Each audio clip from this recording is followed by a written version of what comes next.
Tonight, we're really honored and delighted to celebrate this new book. I've been reading it over the last few weeks, and I realize the importance of this book and the courage that's involved in the openness of Christopher's spirit. So consider picking up a copy, and Christopher will sign it for you. Some of the things that have been said about the book, Mary Mackey says, and she's a novelist, poems of diamond-like brilliance, filled with despair, passion, and surreal beauty. The poet is an act of intellectual courage, climbs up on the rubble of Western culture to speak truth to both power and powerlessness. That's Mary Mackey. Another comment, another entrancing book from a poet and novelist of visionary authority, whose imagination is at once brilliant and unsettling. And that's Ernest Hilbert. So, without further ado, please welcome Mr. Christopher Bernard.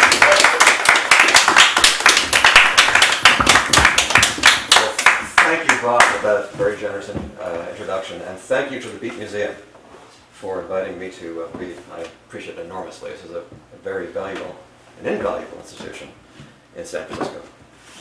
And I hope you'll spend some time after the reading visiting some of the chapels, the Beat chapels in this room and downstairs as well. It really is a very fascinating place. I'm just going to read straight through a selection of poems from the new book, Chien, Lunatique. First poem is called Botticelli of the Amazon.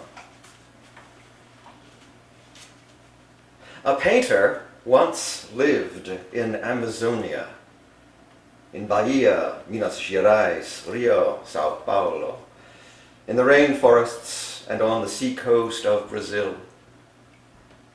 He had painted for many years, but had grown increasingly discouraged. He had been seeking the image of goodness, of wisdom, of grace, of perfect beauty. But he hadn't found it. Indeed, found nothing even close to his inward image of perfection. And so, he vowed to himself he would not paint again until he found it. He wandered for many years. He wandered the jungles, the rivers, the beaches, the slums and favelas, wandering across the land he loved, through teeming cities old as Cabral and new as tomorrow's infatuated hopes, up the furthest estuaries of the Amazon to the Andean foothills, beneath shrieks of parrots and howls of jaguarundi, near weed-shrouded pools of piranha, close to villages of Yanomami and the gentle homes of Guarani. He grew sorrowful. Perhaps his ideal did not exist, had never existed, or existed only in a different world, in a different galaxy, a billion light years away. A world he would never know. Maybe he had been a fool to waste his life in the search. Maybe there was nothing to find. And yet, the ideal, smiling kindly at him, stood on tiptoe, radiant in his mind. His canvases cracked, his paints dried up, his brushes grew bristly and stiff. He grew old in his wanderings, yet still he pushed on. One day, in his great age, now near despair, he took ship to an island off the coast of Santa Catarina and went quietly across the island and turning a corner, or walking aimlessly down a beach, just within sound of the waves, something caught his eye. He stopped and shook his head and looked again. It was you.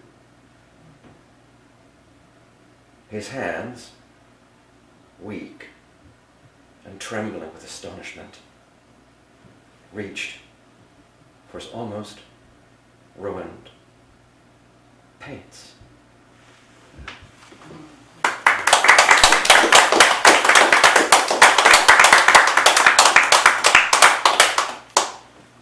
The next poem I constructed around a series of words from Arabic. One of the glories of the Arabic language is the number of different kinds of words it has for the different stages of romantic love. Some of those words appear in this poem, and I apologize to any Arabic speakers in the audience for my mispronunciations. The poem is called Nomad of Love. When I first saw you, delight sifted down like snow in a valley, like sand in a glass. And the clock turned back a century, and for you I thought thou, and for you I thought thee. And the desert burned past the kitchen door, and I drifted afar on the rug of a dream, and the trail of the sun vanished. The law of time was suspended before this intense pull toward thee, Hawa. My heart was troubled. It flamed, it danced with less joy than fear, and my dry, parched tongue could sing nothing nor speak. At the core of my heart was a cough and a laugh and a yearning, oh burning of the heart, Shah. My mind grew distracted. It could think, hear, see, feel nothing else than your face, voice, breath against the air in my mind, against the weak gate of my heart. And I knew I was sick, trembling, feverish, half dead with longing. Ishq. Nor did it stop there. The trees of the desert grew tall in the heat, but they shaded not me. The sun flew like a hawk, disdaining its prey. I burned in the sky glass that filled me with fire, with ever more deepening, ever more ardent, intoxicating, demanding desire. Shauq. Oh, how I hoped as desire rode me and made my heart soar between its black wings, I would find the reward of tenderness in the simple confession before thee, Kala. And at the crown of that burning day, we would be one together in a mutual victory, in passion, a dance of ecstasy, the thunderhead in our arms, Garam. Oh, then I, amazed, knew I had come upon the sole treasure that all men seek, all women desire, the jewel, the gold, the magic lamp's rub, the breath of the god, the one perfect good, the meaning of is, purpose of will be, nostalgia's goal, love, hope. Yet, more than love, love more than love is, if we knew and admitted to, its victory is briefly ours only. It devours, its law devours until there is nothing left. Law, life. And then I knew my fate was signed like a sentence. Life or death. A slave to love. Convict. Prisoner. Want him?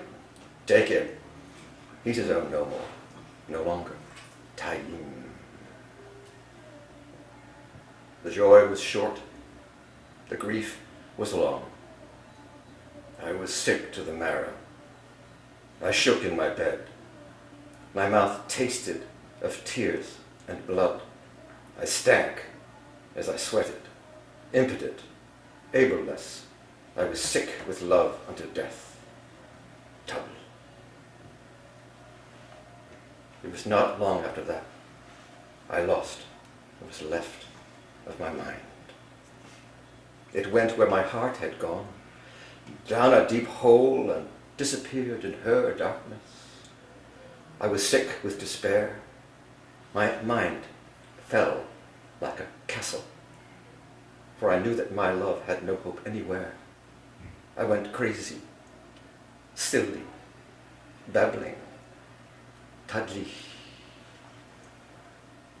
And so now you find me, wandering, distraught, lost in the streets of this desert city, speaking in tongues, praying to the stars, mad, wet with tears, lost, mad, Hoyom.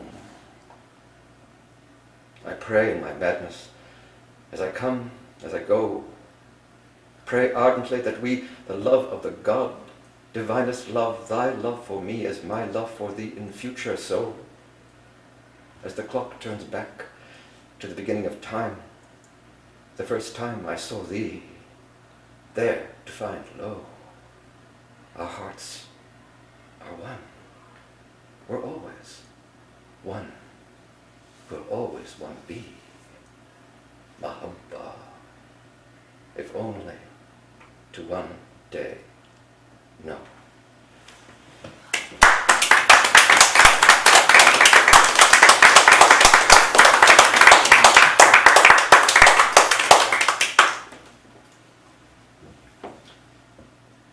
The wife of the painter. She is turning toward you near the garden window in a sunlit dress and elaborate lace of the bright 18th century.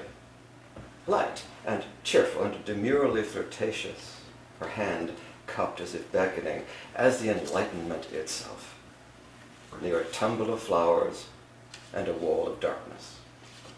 Her face, pale and quietly shining, with its sweetly curved nose and small lips that barely hide a little pouty smile, tender and ironic.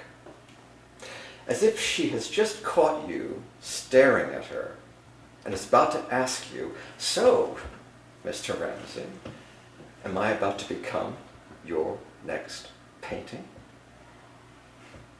And you are about to laugh out loud and reach for your pencil and say, that's it, darling. Don't move." And you didn't move.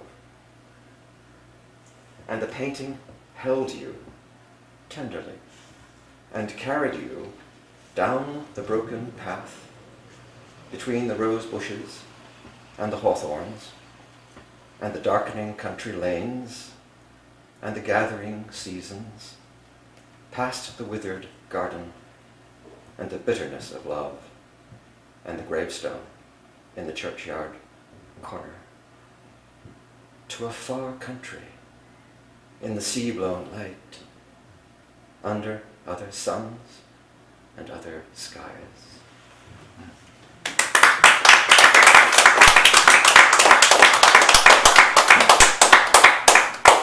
Thank you. Now we're going to have a few political poems. A little bit of poetry reading in the Bay Area B without political poems.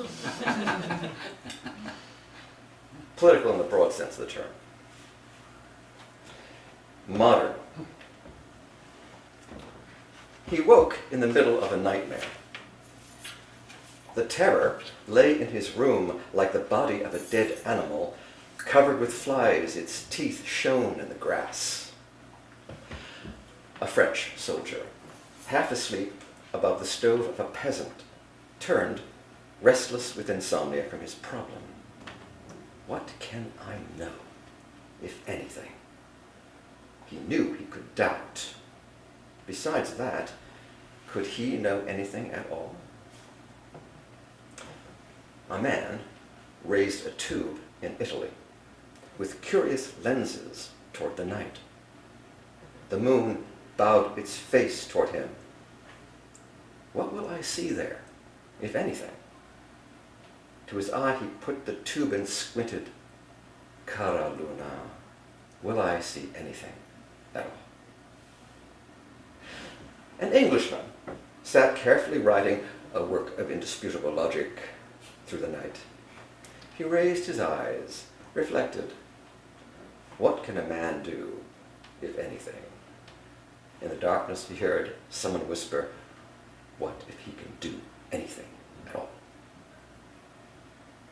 A gentleman in Paris totted up figures in 2 columns on a smooth surface of calfskin. What can I make, if anything? He counted again. The numbers added up beautifully.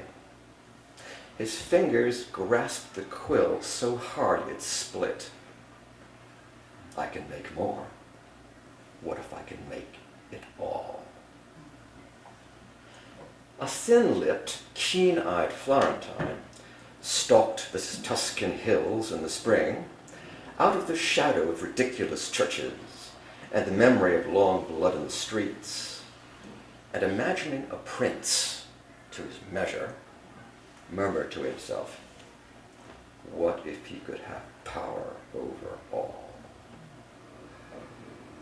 An ugly Brit bit his tongue by a late lamp. The darkness was no darker than his thought.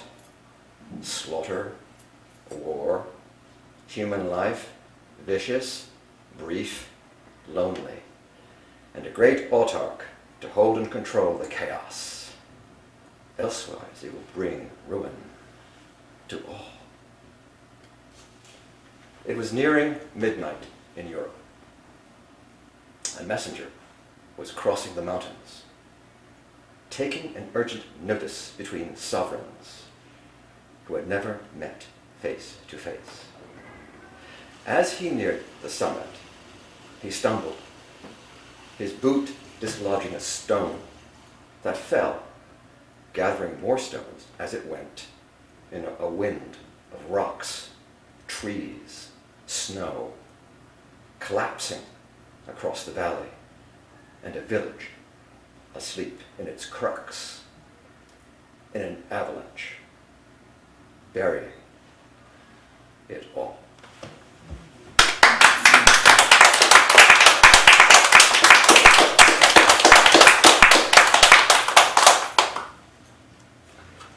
And since Bob mentioned that there are some poems in here about modern technology, I have to include at least one poem in the reading about that very subject. This is called Vanishing. Have you noticed? Everything is vanishing into the black hole of information technology forever.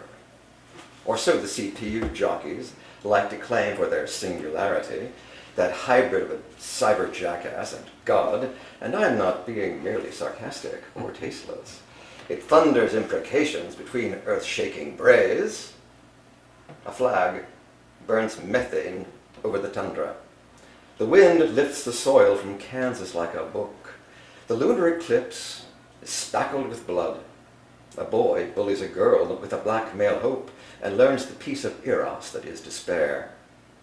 The sun was reduced long ago to a cigarette. The oceans are boiling down to a scorched tin basin, and the clouds are smeared flat as an indie blue screen. But what of it? They say we'll be able to recreate everything that was anything or nothing at all, my friends, from silicon, pixels, nuclear processors, and late-night pizza, via CGI and VR, orchids and Q-tips of genetic material swabbed from inside your cheek, a flake of dry skin from an unlaundered tea, a crumb of DNA could bring back the whole Precambrian. A pantry plied with Cretaceous and early Pleistocene lined up like pies, with an app to cook up 3 billion galaxies in a nanosecond, rub a proprietary black hole from a nerd's sweaty palm. Civilizations will be reborn like Japanese paper flowers blossoming into cities of coral in a cup of green tea, with stars bubbling like bromides in a toothbrush cup, and nature basking in its hologram of the universe. So don't despair. No, never despair. Have you noticed? Everything is vanishing because nothing can disappear. Maybe only the invisible is eternal. The rest is crumbling like the wings of Nimrod's lions in real time on the screen you stare at in your hand. A YouTube video appears of my best friend in high school. He died last year, but his video is forever. They will not stop there. Soon they will invent a virtual hologram anime with AI that makes him seem alive. Seem alive? Hell, he'll be alive. Apple, you've noticed, recently became, for a nanosec, the world's first trillionaire company. Well, the world's first trillionaire must have made its money somehow, and so for its next trick to monstrous profit, it will introduce, at some Mac world of the future, via, naturally or rather unnaturally, a virtual Steve Jobs, the iRobot. In light and space, chrome and soft synthetics that theoretically could be 3D printed at will, cloned for as long as the sun burns or until we bake the world into a gigantic Sahara, with the fossil fuels we forgot to turn into virtual reality, and the dinosaurs, in a sense, turn up at last to drink our milkshake. As we, our egos, like billionaire teenagers at their first cocaine party, charging through sound-leech space, demand recognition from the universe, which yawns and shrugs and slowly turns its back until even they vanish.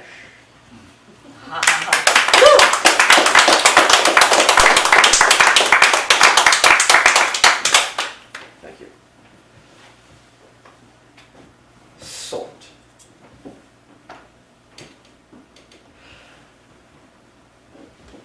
$5 billion. Years, if one can call them that, before there was any to measure them. The number itself is a hopeless fling toward the futile husks of knowledge. No, I can't grasp it. 1 is dignified, calm. 2 is charged with life. 12 is almost cozy. 100 has heft. 1,000 has grandeur. 1,000,000 inspires awe. But 1 billion? Nothing. The mind curls up in a ball and goes blank. Raining light on the earth, like a 3rd degree, vastnesses of light out of greater vastnesses of darkness, until a crystal forest with immeasurable slowness thrust its head from the ground and raised its face, its many faces, above a perpetual drunken earth spinning like a Sufi in the darkness. Between a vice of rock and light, between the hammers of past and future, darkness presses into diamonds, microbes, birds, civilizations, a quantum of memes, fugue of poems, triumphs, extinctions. The dancing and singing of the sun itself, even older, by billions upon billions of years. The brain aches in a universe even older than that. And what of the multiverse? Like a scratch of falling star across the eyelid of the night. Like crumbs of salt dropped into a pot, with enough time just for each to say, turning to each other before dissolving, I loved you.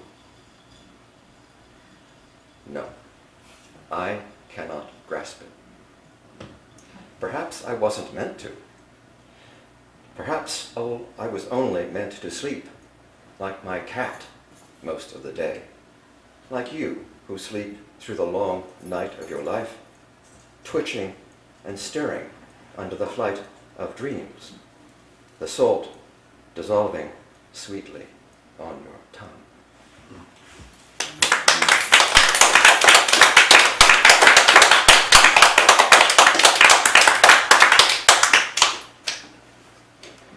Oops, I almost forgot. There's another political poem. Eyeless in Gaza. You probably recognize the phrase from Milton's poem, Samson Agonistes. Strong, blind, he stumbles over the broken land. His teeth are black. Boots crush a few innocents. What does he care? His old wounds crowd his mind. Make everyone pay. Who pitied me? No pity. Kill the children. Kill the mothers. Kill the men, above all, who blinded me. Wipe them out. His fists hurl through the darkness. The YouTube videos show children left behind his boot, sand packed in their eyes, crusting their lips like dirty glitter, the black-scarred mothers hysterical with grief, the sunlight like a scar. No pity, no pity. An eye for an eye, and the whole world has gone blind. Evil stalks men, it eats them, then it spits them out. Pity, everyone, all of us, or who shall pity us?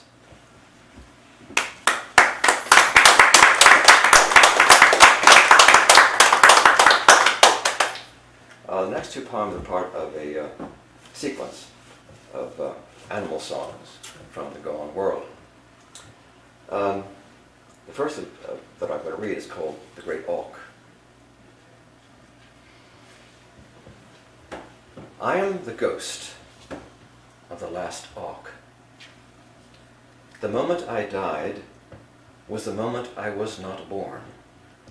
A paradox? Listen. 3 hunters, Jon Branson, Ketil Ketilsson, and Sigurdur Eisselsson, came from Reykjavik in Iceland to the Isle of Eldi, where my parents lived, in the cold Atlantic, under the harsh sun and the spangled wind, among thriving banks of cod and glittering flocks of gulls. My parents were the last auk couple, and I lay curled up in their last egg. It was, by the human calendar, June 1844. For us, it was a season of high sun and no snow between the seasons of thunder and darkness. I had lain in my egg for almost a year and heard the passing storms through my shell and saw the light from each day come and vanish and felt the warmth of my mother's feathery down and heard my parents chortle and squawk, but all dimly. Jon Branson, Ketil Ketilsson, and Sigurdur Eisselsson came in a rowboat to our island in search of auk to sell to a trader in the highly prized skins of these rare creatures. He promised them £9 sterling for 2 dead birds.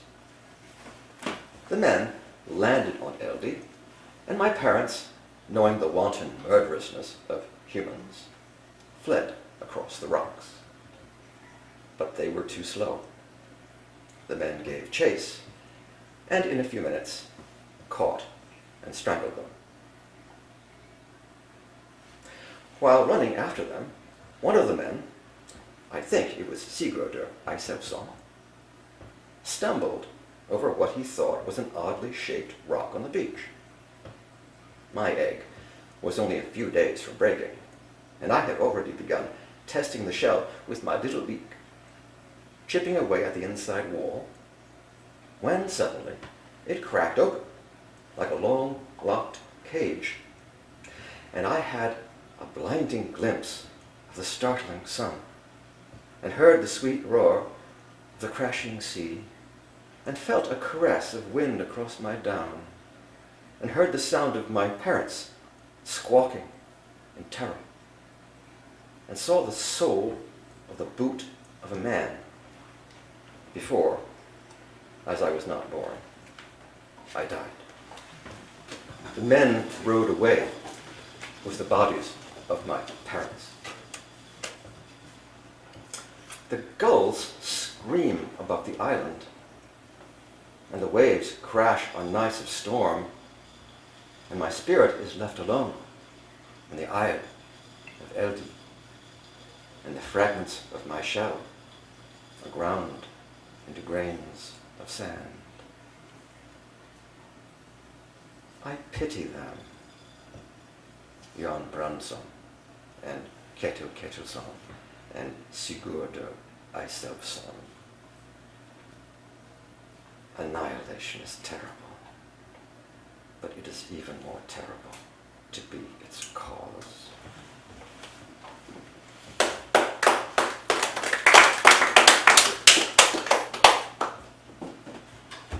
A golden frog. My princess, you kissed me on the nose like a pampered dog, and I turned it not into a prince, but into a puddle of yellow speckled with black. The princess laughed. My small shining body winked in the shadows of the wilderness, winked and gave to everyone and to all good luck. The princess smiled. Then I ceased.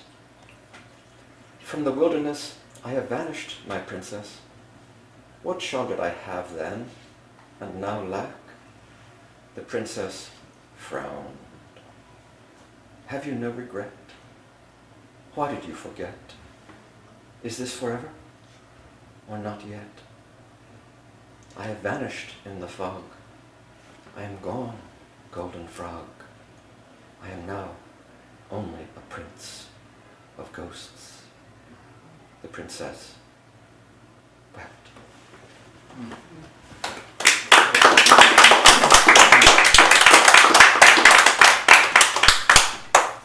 And I'm going to end going back to love. Hopefully, here we'll see. This is called Obad. A cold night in Leningrad, in the depths of Stalin's winter.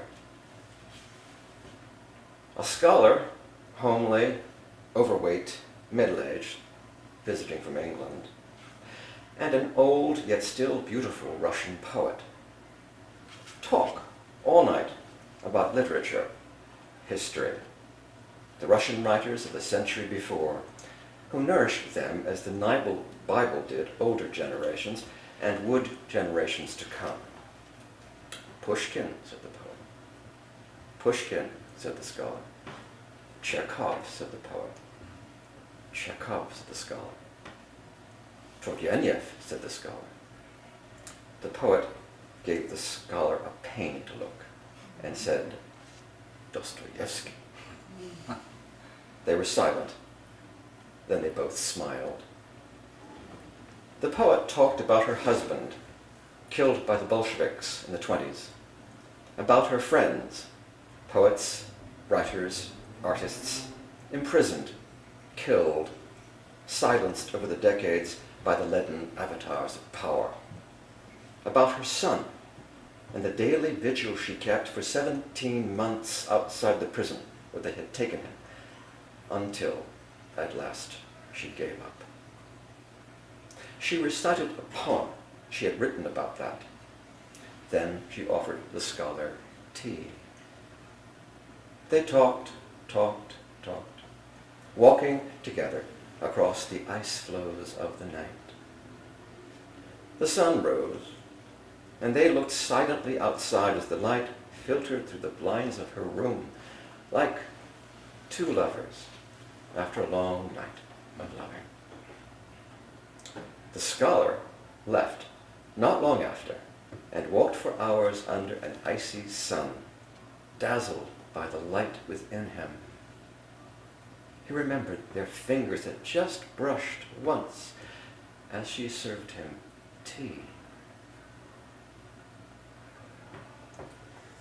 The aged poet was harassed, mocked in the press, publicly rebuked and reviled, called a slut, denied access to foreigners, and banished for life from publishing for consorting with blatant indecency with a Western spy. When the pudgy scholar finally returned to his hotel that morning, he fell across his bed, half out of breath, and thought, I am in love. I am in love. But go, Chris!